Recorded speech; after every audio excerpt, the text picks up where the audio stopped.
With COVID-19 outbreaks continuing to pop up, we are revisiting a question we first dug into last year.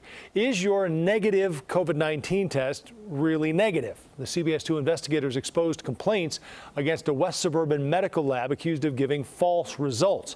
Our Megan Hickey joins us live from the newsroom now with an update on her investigation. Megan? Right, Joe. Back in March of last year, we contacted the Illinois Department of Public Health about the testing complaints. The state launched an investigation, which MedStar said would prove they did nothing wrong.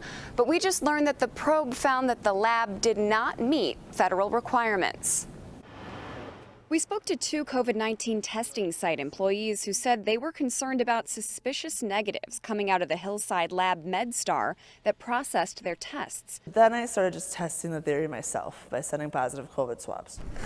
In front of our very eyes, one worker showed us how she sent COVID-19 positive control swabs, tubes with no samples at all, and tubes with non-samples, like these two pen caps wrapped in paper and stuffed into a vial. When they should have been positive or invalid, all of them came back negative. It needs to be talked about and instead of brushed under the rug, because this is something very serious. MedStar took the allegations seriously and, to our surprise, even welcomed us into the lab and tried to explain the test results. MedStar's team pointed out that positive controls can degrade over time, which is why they say they have questions about the quality of the COVID samples that were submitted. But what about the negative results for empty vials?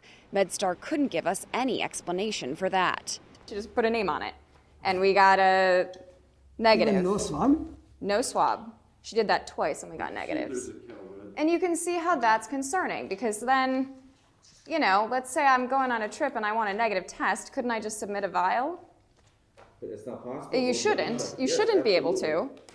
You should get an invalid response. That's what we're getting at. IDPH launched an investigation after our story aired, which MedStar said would vindicate them. But in a letter we received this month, the state told us the IDPH's investigation revealed that MedStar Laboratory Inc. did not meet the federal CLIA requirements in the areas related to your complaint. Therefore, the facility will be required to take corrective actions. At this point, we don't have specifics about what was wrong because our FOIA for more information was denied.